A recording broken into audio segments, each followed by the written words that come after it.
The immigrant Jewish community in America worshipped its theater and adored its actors. The story begins at a time before movies and television, in the late 19th century.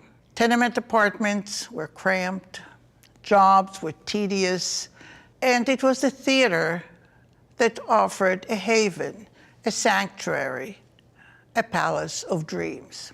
It was in the theater that these mostly working-class Jews could bask in their own language and culture, listen to and hum a Yiddish tune, admire biblical kings and princesses, commiserate with victims of pogroms, and shed a tear over destitute orphans. There they could laugh over a greenhorn's misadventures, not unlike their own, and get to know Yiddishized adaptations of classics and American mainstream hits like Uncle Tom's Cabin. From their seat in the auditorium, they watched their American experience reflected and negotiated through a decidedly Jewish lens, and savored the theatrical representation of familiar types, sentiments, concerns, and dilemmas.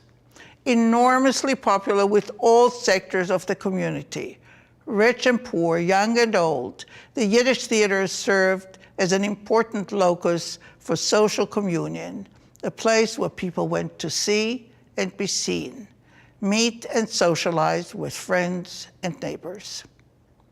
The first Yiddish performance in America took place in New York City in August 1882.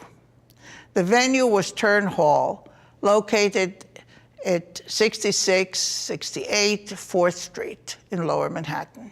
The play was Goldfaden's beloved operetta, The Kirschenmacherin, The Witch. The company was a newly arrived troupe that called itself the Hebrew Opera and Dramatic Company.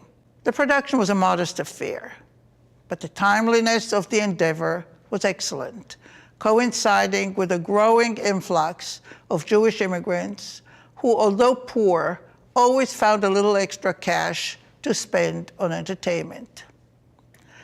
It is estimated that some 3 million East European Jews came to America between 1882 and 1924.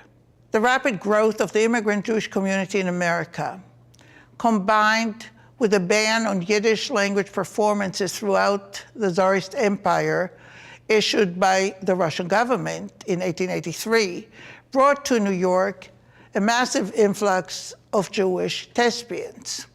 As demand grew, companies assumed a full week schedule. The newest production was usually reserved for the weekend, with Friday considered the gala occasion of the week. During the week, seats were filled by a benefit system whereby social and labor organizations bought a performance for fundraising purposes, paying the theater at a sharply reduced rate, then selling tickets to their respective members at full price. At the turn of the 20th century, the 3 major Yiddish theaters, all located in the Bowery area in Lower Manhattan, were the People's, the Thalia, and the Windsor, all very large playhouses with seating capacity ranging from 2,500 to 3,500. It was estimated that they were offering over 1,000 performances annually to about 2 million patrons, an impressive number considering that the Jewish population in New York in 1900 totaled 580,000 people. In 1903, the first playhouse built specifically for Yiddish shows opened. Named the Grand for its location at the corner of Grant and Christie Street in Lower Manhattan, it was a magnificent structure seating more than 2,000 people. In the early 1910s and in the post-World War era, the Yiddish theater moved from the Bowery to the more upscale area of 2nd Avenue between Houston and 14th Street. 2nd Avenue became known as the Yiddish Broadway, signifying the highest production standards. Its backbone were its 4 flagship theaters: The Second Avenue Theater opened in 1911, the National Theater 1912, the Yiddish Art Theater 1926, and the Public Theater in 1927. These were expensive constructions that accommodated between 1,200 and 2,000 spectators each. New theaters were also constructed for the Yiddish stage in Brooklyn and the Bronx. In 1928, 4 years after mass immigration had ended, New York boasted 12 Yiddish theaters, with 12 more all over the United States and Canada. Business was booming.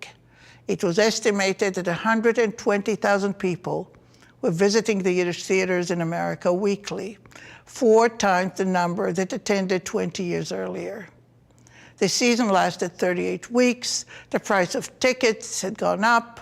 Membership of the Hebrew Actors Union rose to 345, and actor salaries were greatly augmented. However, in the 1930s, we begin to see a decline in audience numbers.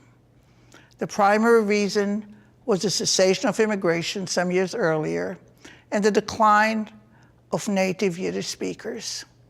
In 1936, 7 Yiddish theaters opened their season in New York, compared with 12 a mere 8 years earlier. In 1945, the number went down to 4. By the end of the 20th century, the baton of Yiddish literary drama passed on to the Volksbühne, whose enthusiastic members, all of them amateurs, persisted in producing 1 Yiddish play a year, most recently with English overtitles. While the era of the Yiddish theater in America has come to its close, its societal and artistic impact reverberates to this day, and its story continues to excite the imagination of playwrights, actors, and scholars.